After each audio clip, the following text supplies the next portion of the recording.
sit down. It's good to be here with all of you. And thank you for that heartfelt introduction, Daniela. I'm just so glad you're here. Thank you. Thank you. Thank you. Thank you. And thank you to Sally. I'm so excited about her endorsement. You know, we're just out here building it. And it's so great to be in Des Moines right now because when I first made the decision to run for president, Des Moines is the first trip I took to Iowa.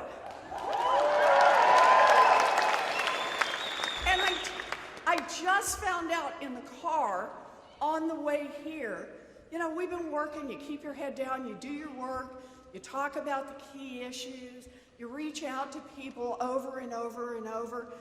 And I just found out that we have now reached in this campaign, we got our 2 millionth donation today.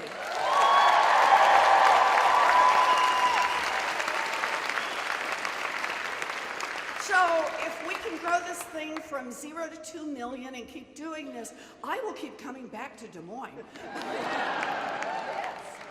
But it really is. It feels like family to be here with all of you. I'm so glad you're here. In fact, I brought family. I have my son, Alex. There he is, guy in the blue shirt.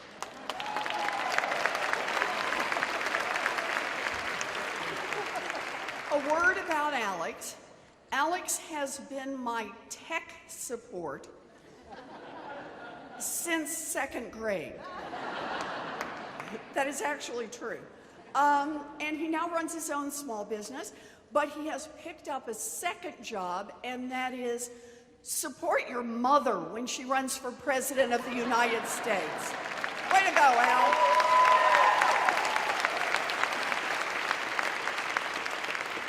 So I thought what we'd do tonight is that I would tell you a little bit about myself and about why I'm in this race. We'll take some questions, and then for anybody who wants to, I'll say as long as you want, we'll do selfies. The fun part. That's the fun part, right? So I was born and raised in Oklahoma. Woo! There's a few. More than in most crowds. We don't have a lot of folks in Oklahoma. I have 3 much older brothers. I am what used to be called a late in life baby. My mother always just called me the surprise. Took me a long time to figure out actually what that meant. But I have, as I said, 3 older brothers. To this day, they are referred to as the boys to distinguish them from the surprise. All 3 of my brothers joined the military. My oldest brother, Don Reed, was career military. He spent about 5.5 years off and on in combat in Vietnam. We were very lucky to get my brother back and very blessed about that. My brother, John, was stationed overseas for a little over a year. And my brother David trained as a combat medic. Now, that gave rise to a rule in our family that is still in effect: never choke in front of David. Oh, to this day, he carries a sharpened pocket knife, and he is sure he could perform an emergency tracheotomy. We have some thrilling moments at Thanksgiving when someone goes, and David is ready. I love my brothers. I'm close to my brothers. I get back when I can. I talk to them on the phone regularly. Talked to 2 out of 3 of them yesterday. But when we were growing up, our daddy had a lot of different jobs. He sold paint. He sold carpet. He sold housewares. He sold fencing. And then when I was in middle school, by then the boys, all of them were gone. And it was just my mama and my daddy and me. And my daddy had a massive heart attack. And we thought we were going to lose him. Now, he pulled through, but he couldn't go back to work for a long, long time. And I still remember the day when we lost our family station wagon. I remember how my mother used to tuck me in at night, and she would smile and she would kiss me and pull my blankets up and pat me. And then she would leave the room, close the door, and I'd lie there and hear her cry. These are the times when I learned words like mortgage and foreclosure. And one day, I walked into my folks' bedroom, and there was the bed, and laid out on the bed was the dress. Now, some of you in this room know the dress. It's the one that only comes out for weddings, funerals, and graduations. And I saw the dress, and then I saw my mother. She was pacing at the end of the bed. She was in her slip and her stocking feet, and she was saying, "We will not lose this house. We will not lose this house. We will not lose this house." She was 50 years old. She had never worked outside the home, and she was terrified. And she looked up and saw me standing in the door. I'm just a kid. She didn't say anything. She looked at me, and she looked at that dress, and she looked back at me, and she wiped her face, walked over, pulled the dress on, put on her high-heel shoes, and walked to the Sears and got a full-time minimum wage job answering phones. That minimum wage job saved our house, and more importantly, it saved our family. If you want to know who I am, there's the story of me.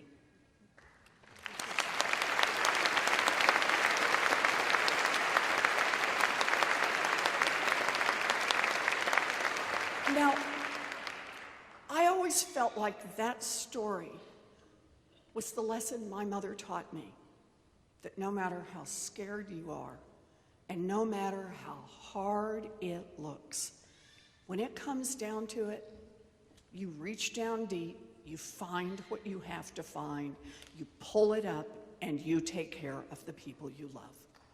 Yep.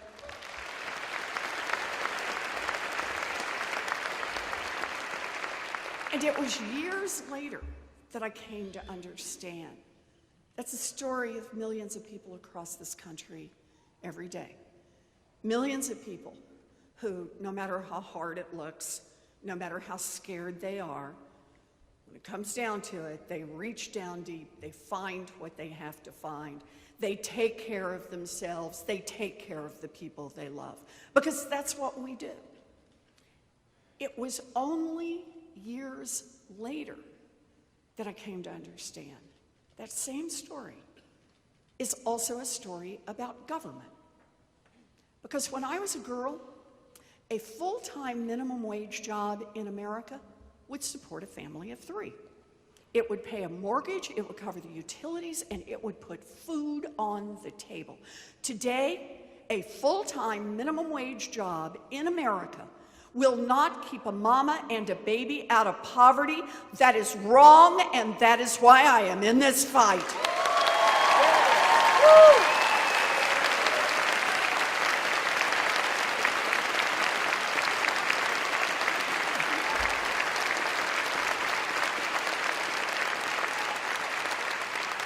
And understand this, that difference is not because of gravity, it's not because of time.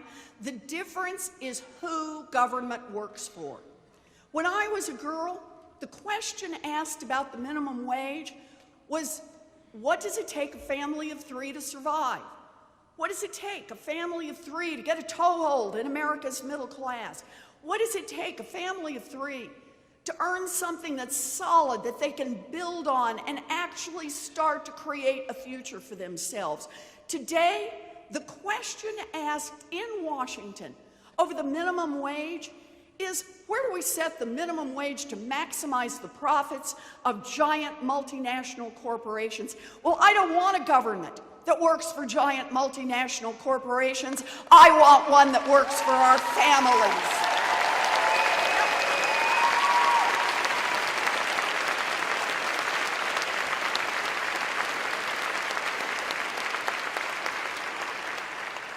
So, like I said, I have 3 older brothers. They went to the military. That was their path. That was their chance to get a toehold in America's middle class. Me, I had a different path. I have known what I wanted to be since 2nd grade. Whoa, you smile. Yeah, you probably didn't decide till like what, 4th grade? Yeah, okay. Way past college. Okay, there we go. Yeah, right in. Okay. But me, I have known. I have known and I have never wavered since 2nd grade. I wanted to be a public school teacher. Can we hear it for America's public school teachers? Yes. Thanks. I loved it.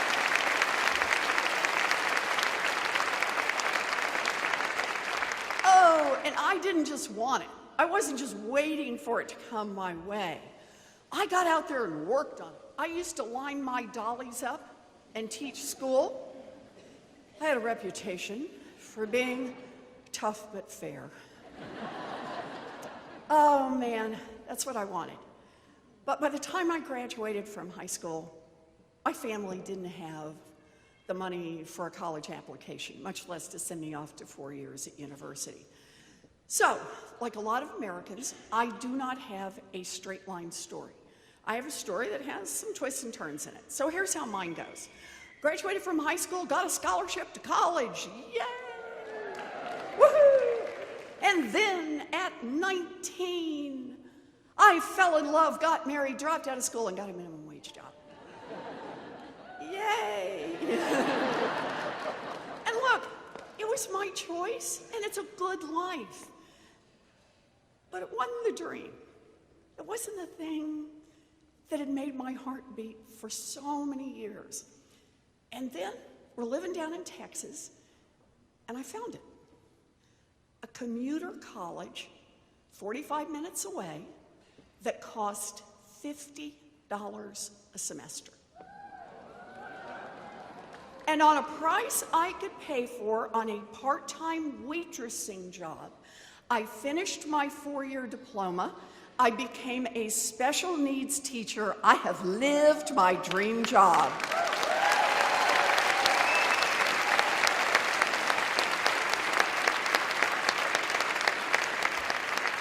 So have we got any public school teachers in here? To be or current? Yes, there we go. Woo! Yes. Yes.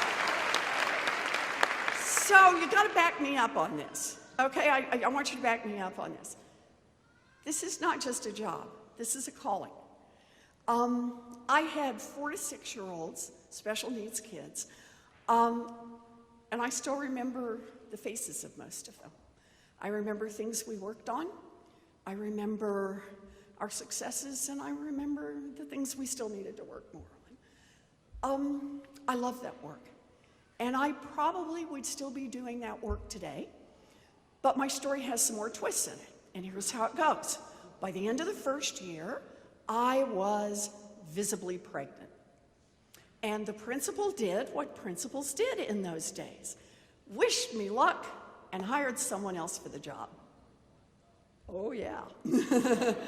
And so there I was, at home with a baby, can't get a job, gotta do something. By now we're living in New Jersey.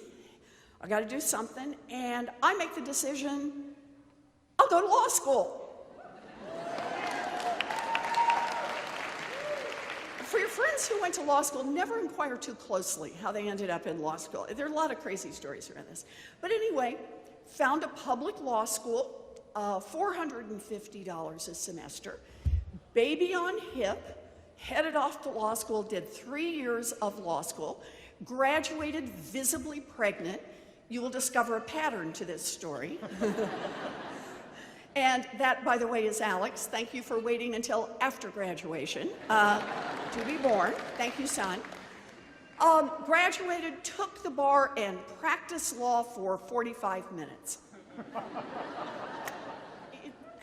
And then I went back to my first love, which was teaching. I traded little ones for big ones and taught most of my grown-up life in law school. A lot of other changes in my life. Husband number one, hint, it is never good when you have to number your husbands.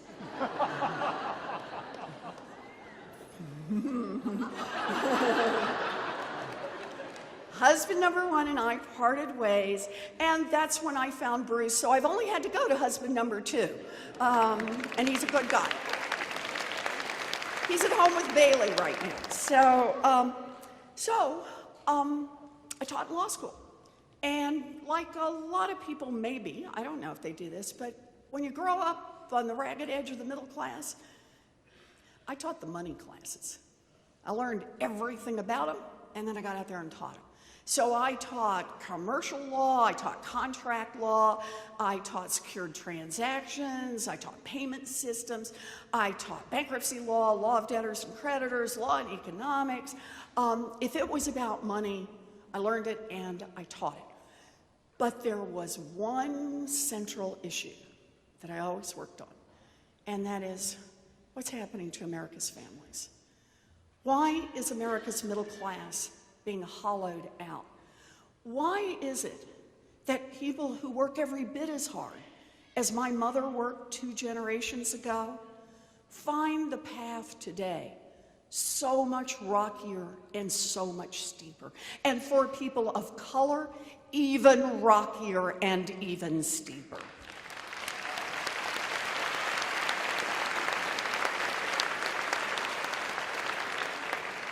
And the answer is just like the answer around the minimum wage. It's who government works for. Think of it this way. We have a government that works great, works fabulously for giant drug companies, just not for people trying to get a prescription filled. Yep, think about that. We have a government that works great for anyone who wants to invest in private prisons and private detention centers, just not for the people whose lives are destroyed and whose communities are torn apart.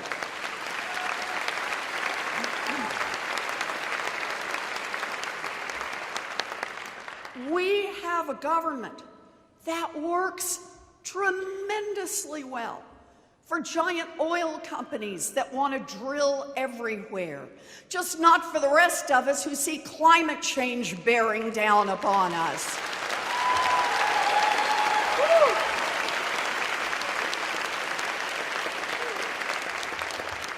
When you see a government that works great for those with money and isn't working well for much of anyone else, that is corruption, pure and simple, and we need to call it out for what it is.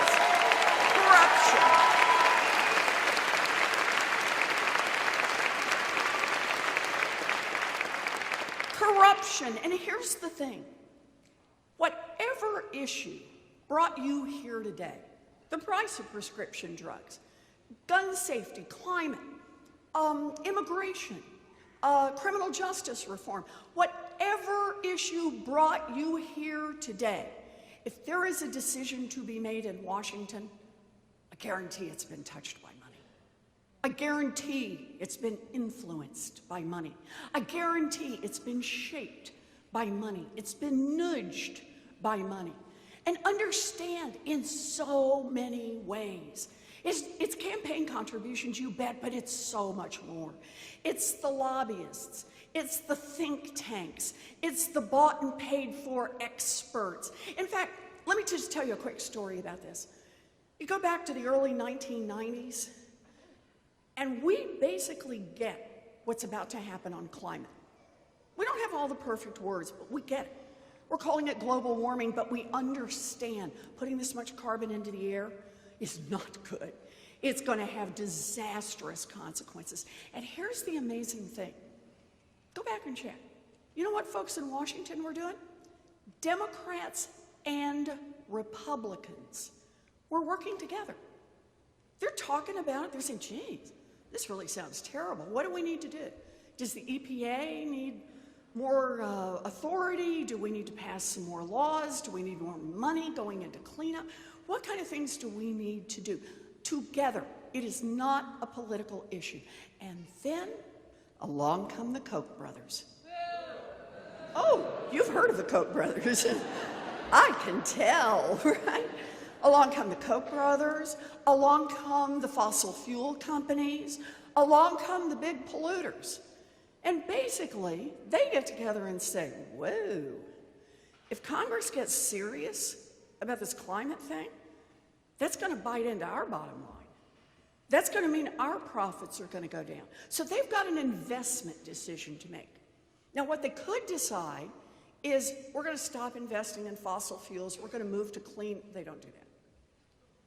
They could decide we're going to double down on R&D and we're going to figure out how to pull carbon out of the air and the wild. They don't do that. You know what they invest in? Politicians. They invest in Washington.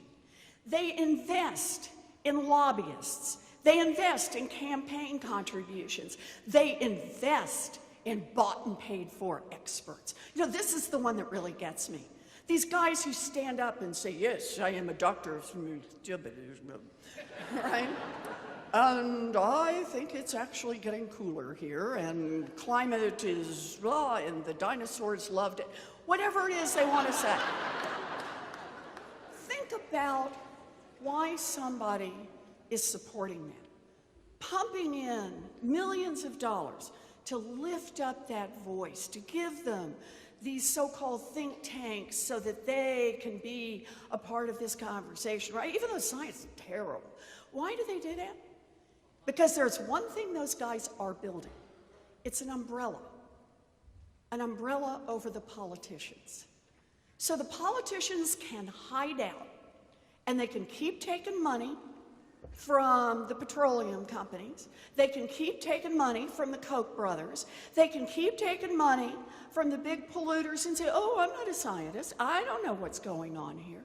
You want to understand the climate crisis we face today? It's 25 years of corruption in Washington that got us here.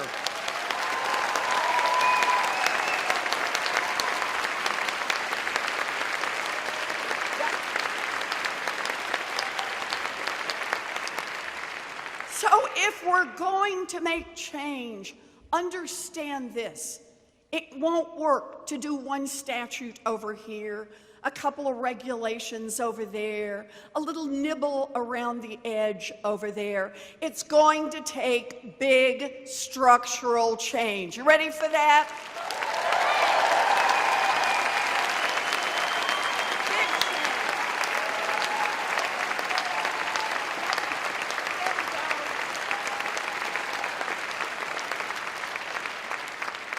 Big change, and I got a plan for that.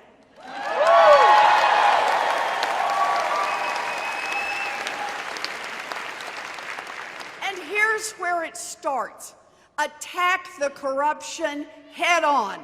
Let's just run up the middle against it. Enough of playing defense, it's time to go on offense. So here's the good news. I'm glad you asked. So here's the good news. I have the biggest anti-corruption plan since Watergate. There's the good news.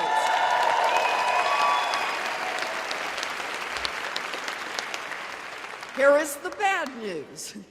We need the biggest anti-corruption plan since Watergate. Now, because money makes itself felt in so many different ways, you wouldn't be surprised to learn this plan has a whole lot of moving parts to it. But let me just give you a sample, a few of the things we could do, we can do. One, end lobbying as we know it. I'm done. I'm done. Here's another. Block the revolving door between Wall Street and Washington. Enough.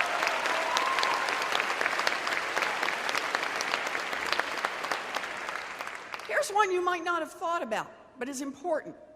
Make the United States Supreme Court follow basic rules of ethics.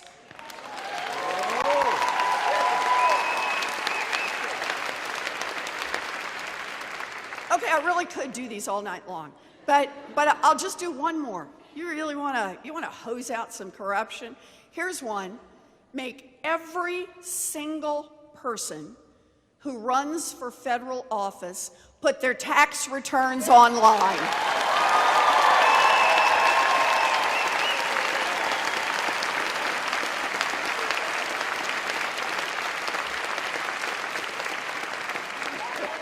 So there we go. So that's part one. Attack the corruption head on. Because if we attack it head on, if we disrupt it, if we move forward, now we got a chance to make some other changes. Part two, we need to make structural change in this economy. So let's talk about that for a minute. What's happened to this economy? We have an America where giant corporations have just taken over whole areas, whole industries. They've eaten up little businesses. They've eaten up medium-sized businesses. Shoot, they've eaten up what used to be called big businesses. And what do they do with all that power?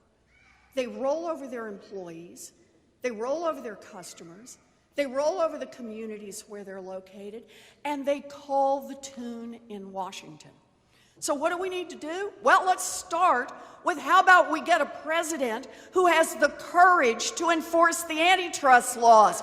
Break up big ag, break up big tech, break up big banking. I'm ready. Break up big pharma. Let's get a little competition back in this economy.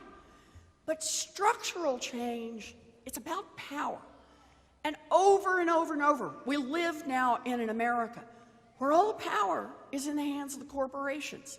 We need an America where there's more power back in the hands of workers.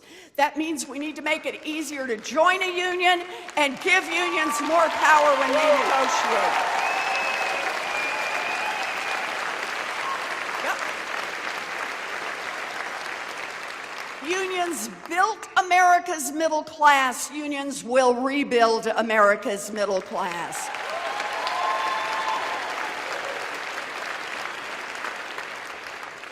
So that's one way.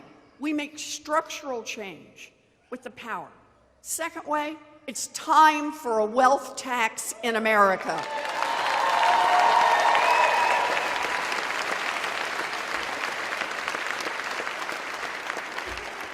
Oh, somebody knows. So here's my plan.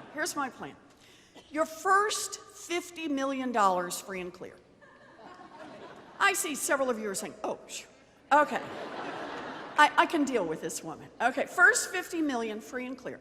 But your 50 millionth and first dollar, you got to pitch in 2 cents. 2 cents. And 2 cents for every dollar after that, okay? 2 cents. That's all I want here, 2 cents. And understand, by the way, how a wealth tax works. Anybody in here own a home, a farm, grew up in a family that owned a home? Yeah, you've been paying a wealth tax. It's just called a property tax, right? The only thing I'm proposing that's different is that for people with more than $50 million in assets, that's the top 0.1%, that their property tax be about the real estate, but also the stock portfolio, the diamonds, the Rembrandt, and the yacht. That other stuff.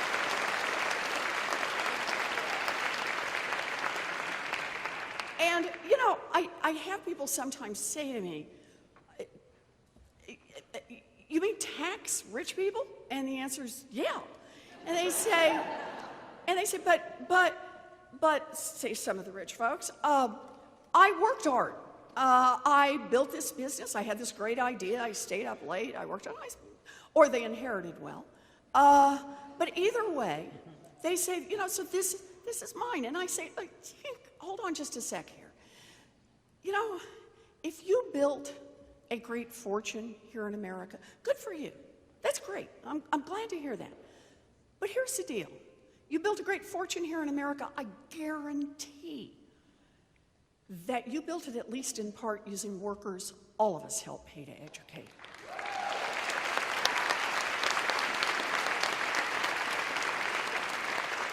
I guarantee you built it at least in part getting your goods to market on roads and bridges all of us help pay to build. Yep. I guarantee you built it at least in part protected by police and firefighters all of us help pay the salaries for. And we're glad to do it. We're genuinely glad to do it. We're Americans. We believe in investing in the things that help people build a future. All we're saying is if you make it big, I mean really big, I mean top 0.1% big, pitch in 2 cents so everybody else gets a chance to make it in this country. 2 cents. 2 cents. 2 cents. I'm ready. 2 cents. 2 cents. So let's talk about what can we do for 2 cents. It's pretty amazing. Here's where I want to start. Universal child care for every baby in this country age 0 to 5. All of them. Universal pre-K for every 3-year-old and 4-year-old in this country. And enough of exploiting the largely black and brown women who do this care. It's time to raise the wages of every child care worker and preschool teacher in America.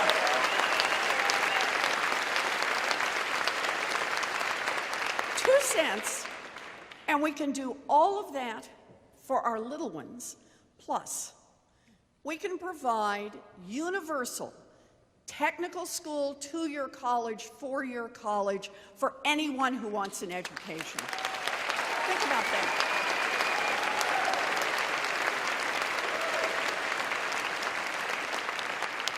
We can increase the Pell Grants so that anyone who comes from a low-income family has a real chance to go to school and get an education. We can help level the playing field and invest $50 billion into our historically black colleges and universities.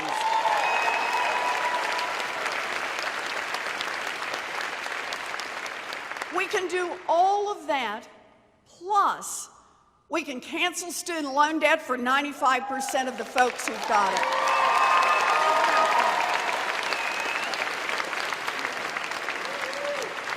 How much does it take? How much? How much?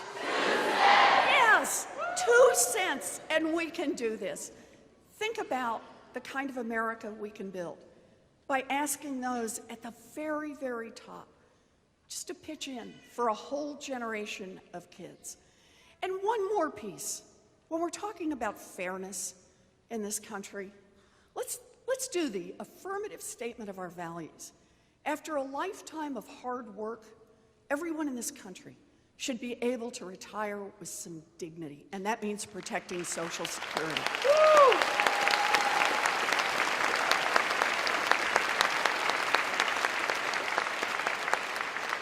And here's my plan on that. We can increase payroll taxes for the top 2%, and with that money, we can extend the solvency of Social Security for decades. We can give a $200 a month raise to every single person receiving Social Security benefits now, and we can give a $200 raise to everybody living on disability now. That's how we build a fair America.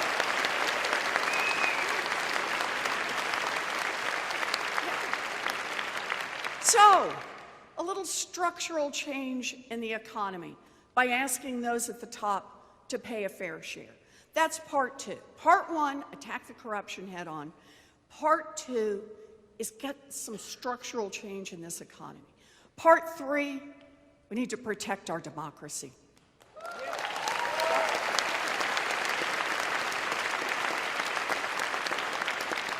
We need a constitutional amendment to protect the right of every American citizen to vote and to get that vote counted.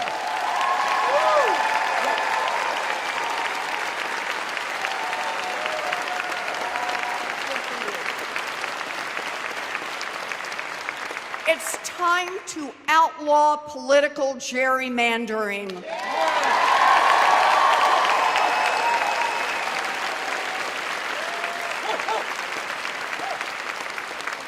And time to roll back every racist voter suppression law in this country.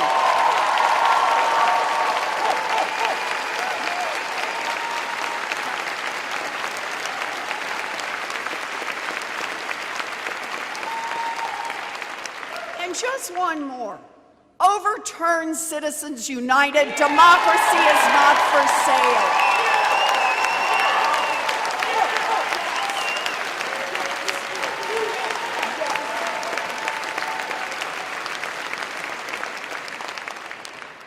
So there it is. I just want 3 things. Attack the corruption, restructure a part of this economy, and protect our democracy. And that might sound like 3 very different things, but not to me. To me, it's all about the kind of country we are. It's about who's going to get opportunity in this country. Is opportunity something in America that should just be reserved for children born into privilege? Not for me. It's about opportunity for every single one of our children to get a first-rate education.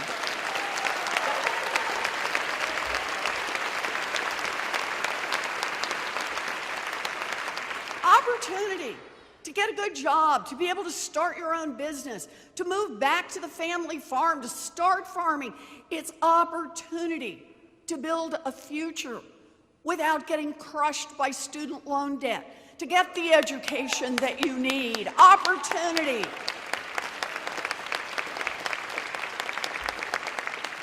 And remember, I was a special needs teacher. I get it, that opportunity means different things for different people. Sometimes opportunity means a chance to live independently, but it's opportunity for every single one in this country. It is opportunity to love the person you love and build the family you want to build.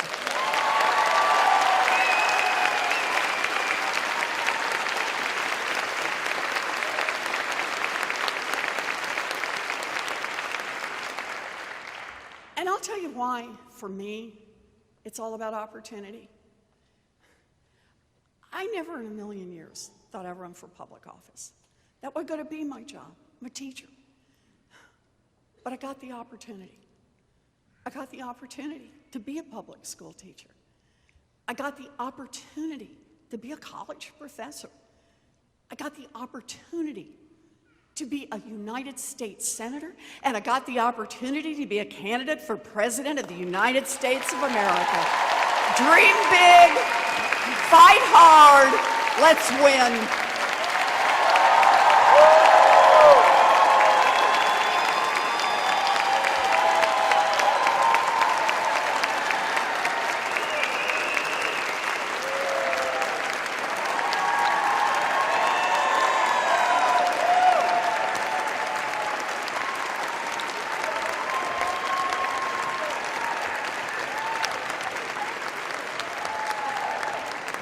Want to do some questions?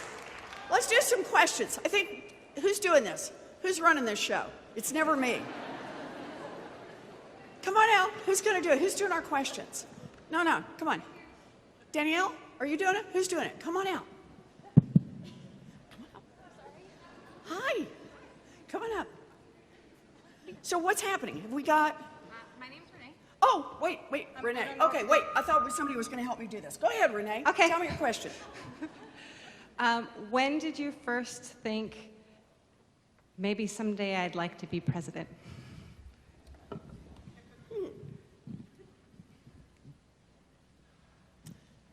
was after Donald Trump was elected.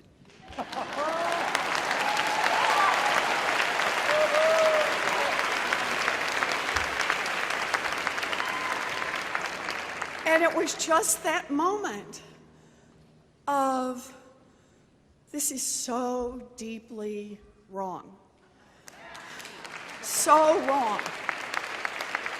And I come partway along this. I just back up for any of you who don't know my background other than as I've described it here. I always thought, as a teacher, I knew the work I was doing was about why America's middle class was being hollowed out, why year after year the government was helping out the guys at the top and not everybody else, and what that was doing to this whole country. I always thought my job was to push it out to help other folks who were in politics, to get out there and try to tell them, here are the things we should be doing, here's what we could be doing, here's what this shows. I spent, 8 years before the financial crash, going everywhere I could, saying, it's coming, it's coming. They're selling these horrible, trashy mortgages, and it's going to crash our economy. They are destroying communities of color. They're taking down seniors. They are targeting African Americans and Latinos. It's coming. You've got to put a stop to this. And you know what I learned? When politicians' ears are stuffed with money, they can't hear.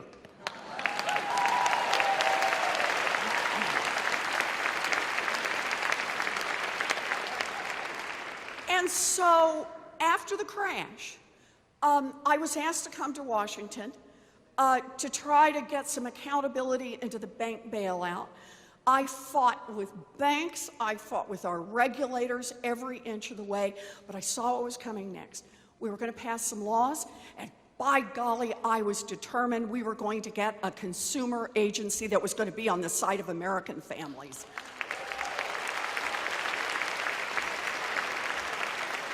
And I just want to say on that one, by the way, you know, this is one of those moments. I had this idea for this consumer agency, so banks couldn't boost their profits by cheating people. Wow, there's a wild idea, right? You know what people told me? 2 things. Great idea, and don't even try. Because the giant banks will never let you get this passed. And sure enough, it was a fight. It was a fight against the banks, it was a fight against the Republicans, it was a fight against a big hunk of Democrats. But we built a grassroots movement, we fought back. We fought harder, and now that little consumer agency, Barack Obama signed it into law, and it has forced big banks to return more than $12 billion directly to people they cheated.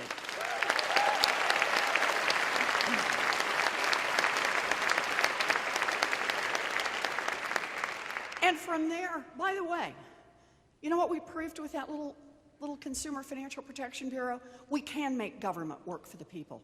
We can make government work for the people. So anyway, the story keeps going from there. I thought I'd stay and run that agency forever. The Republicans said no.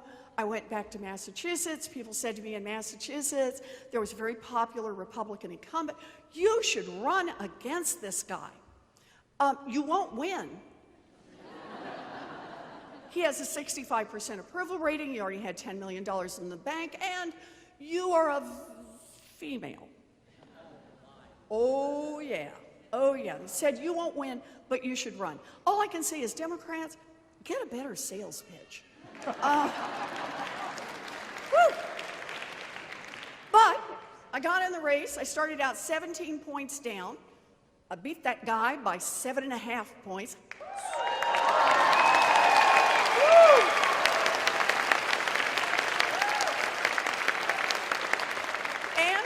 Showed myself one more time, you don't get what you don't fight for. So, 2016 was a real heartbreaker for a lot of folks in a lot of directions. But after Donald Trump was elected, you know, there just comes a time. The fight comes to your front door, and you can back up or you can jump all the way in. Well, I jumped all the way in, started it right here in Iowa. Thank you. Thank you.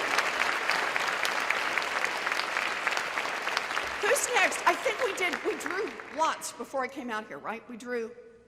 Yes. Yeah, okay, good. Just making sure that I know what's going on. Okay, hi. Hello. This question is actually... Tell me your name. My name's Erica, but Hi, this Erica. question actually comes from my friend Juno. She couldn't be here tonight. Okay, hi, Juno. Okay. All right, so this is the issue. Trans protection groups were recently overturned, including protections in the Affordable Care Act that prevents trans individuals from being discriminated against when it comes to health care.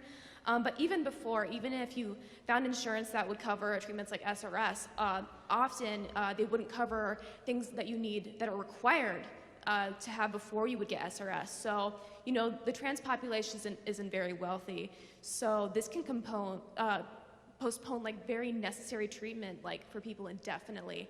And I would like to know what you're going to do about that. Good. I'm going to change it. If I can I just expand your question just a little bit? And what I'd like to do is I'd like to start with a statement of values. Because I think you have a right to know kind of my basic values. And here's number one for me. And that is every single human being has value.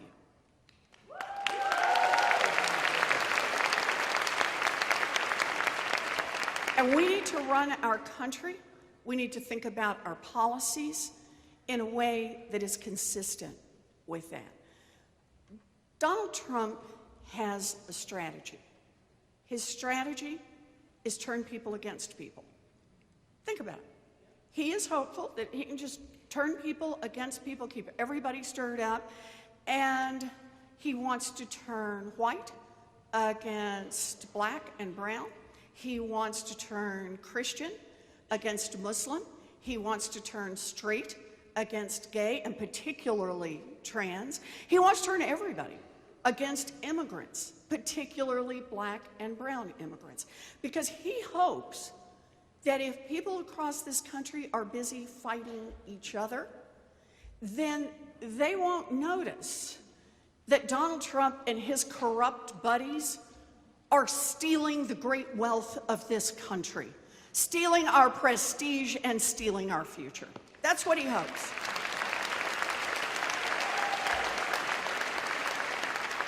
So how do you fight back against that? Partly you start out as a president of the United States who acknowledges the worth of everyone, who invites everyone to the White House, who speaks out on behalf of people who need someone to speak out on their behalf. So you rightly identify the importance of equal access to health care for trans people, particularly for trans women of color who have been denied so much access.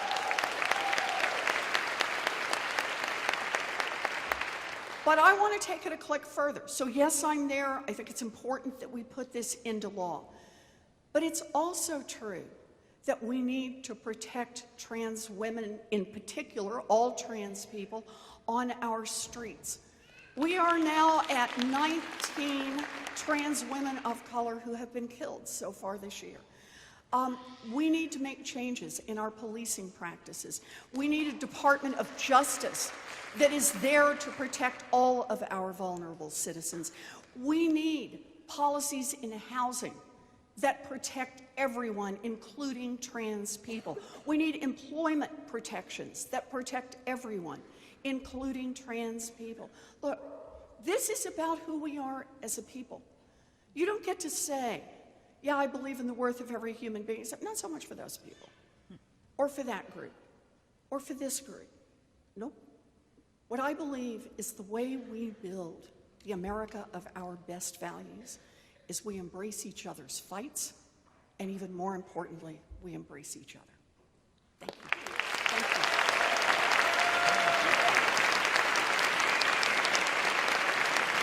Do this.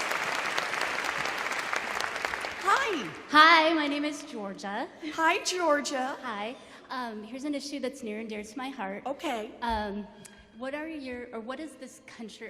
this country's greatest immigration issues, and what are your plans to address those issues? Good, thank you. So once again, how about if we start with a statement of values, okay? And what I believe is also just a statement of fact. Immigration does not make America weaker, it makes America stronger.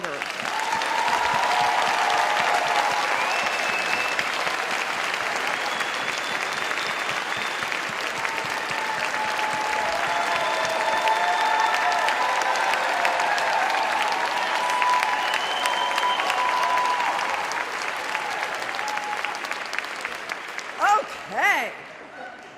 So, let's put that into some plans. And here's how I see it. Part one, we need to expand legal immigration in this country.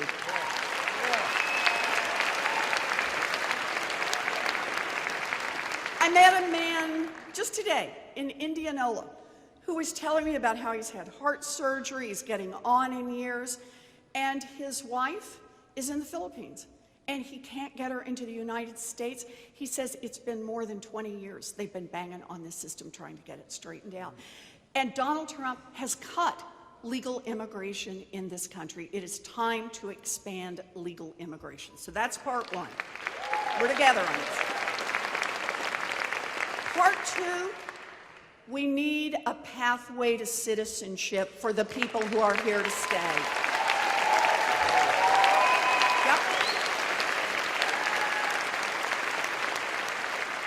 Am I for a pathway for citizenship to our dreamers? Yes, but that's not enough. We need a pathway to citizenship for grandmas who've been here, for little kids who are here, for people who came here to work agriculture and have been here for years, for people who overstayed student visas. We need to make it fair and achievable, but we've got to have a pathway to citizenship, bring these people out of the shadows and make them part of our lives. These are our neighbors. And part three, we need to undo this Trump-made crisis at our southern border.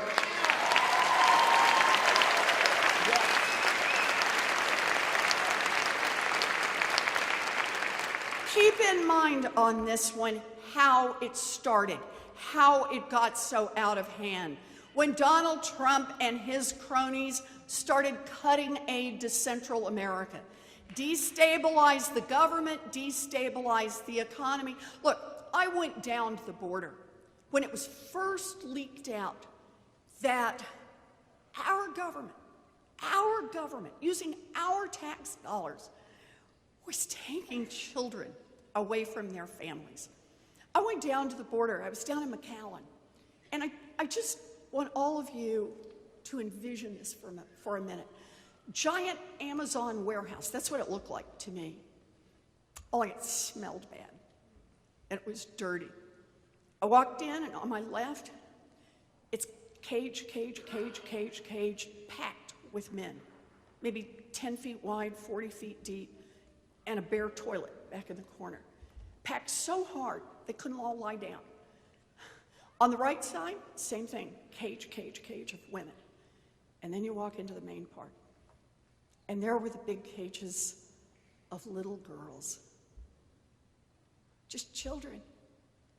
All they had, these little aluminum foil blankets. There were no toys, there were no books, there was no one to talk to them, and they're just sitting. Just little girls. And another freestanding cage over there had nothing but a guard tower in the middle, a little wooden structure, so someone could keep an eye on all of them. Cages of little boys. Back in the corner was a cage of nursing mothers. And I stopped and talked with them. And one mother said to me, she, in her home in Central America, had given a drink of water to a police officer. And the word had come back the next day that the gangs believed she was cooperating with the police. And she knew that meant she and her baby would be killed. So she wrapped up her little infant and ran for the border. We need to live our values every day. And that means when a mama comes running to us with a baby, when she fears for her life, we take her in and we do the best we can. We need to help stabilize what's happening in Central America. We need to treat people at the border with dignity. We need to listen to them. We need to end the private detention centers. No one should be making a profit off locking people up.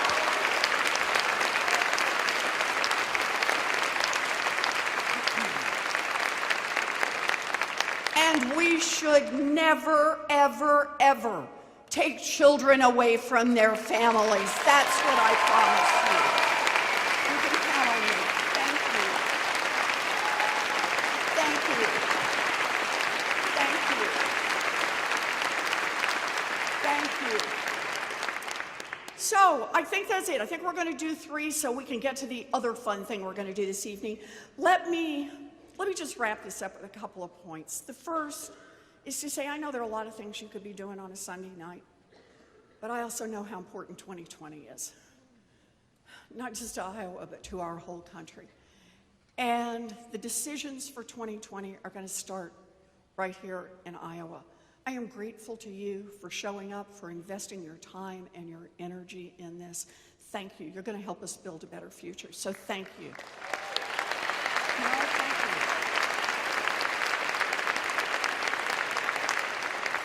Second thing I want to say, there's so many things I didn't get questions about because this is just how it is. I stay here and talk all night. I know, yakka, yakka, yakka. I would.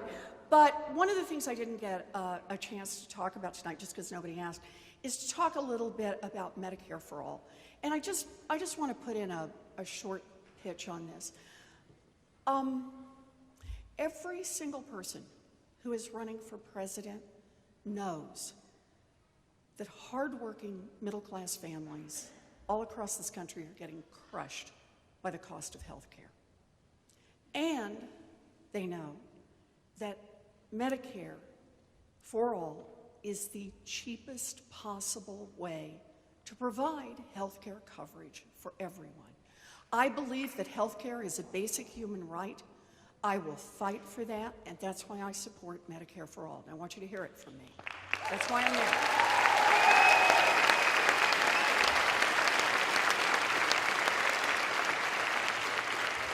And just one more part around this. Now, over the next few weeks, I'm going to be putting out a plan that talks specifically about the cost of Medicare for All and how we can pay for it. Right now, the estimates for the cost of Medicare for All vary by trillions and trillions of dollars. And the possible revenue sources to pay for that are in a lot of different places. So I've been working on this for a long time now. It's still got a little bit more work before it's ready to roll out, but it's coming out because I think it's important. But this much I promise to you. I will not sign a bill into law that does not reduce the cost of health care for middle-class families. That's what matters to them, and that's what matters to me. So there we are.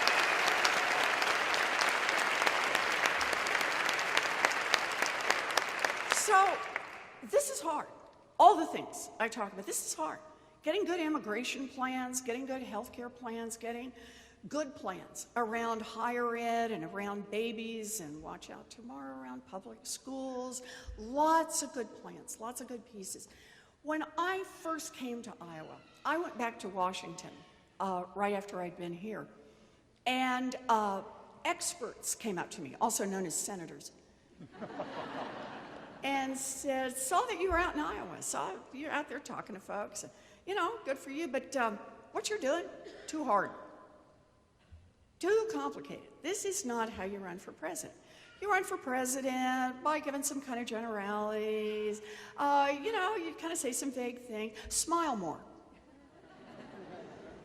And I found myself thinking when I heard that, what do you think they said to the abolitionists? Too hard. Give up now. America's never going to make that change. What do you think they said just a little over 100 years ago to the suffragettes? Too hard, quit now.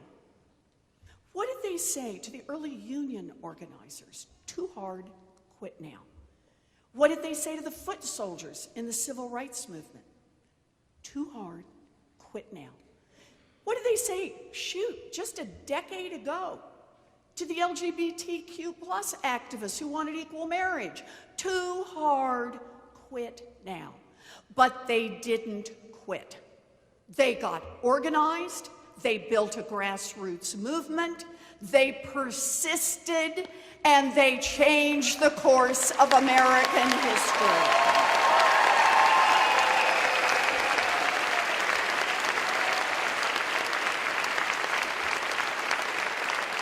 This is our moment in American history.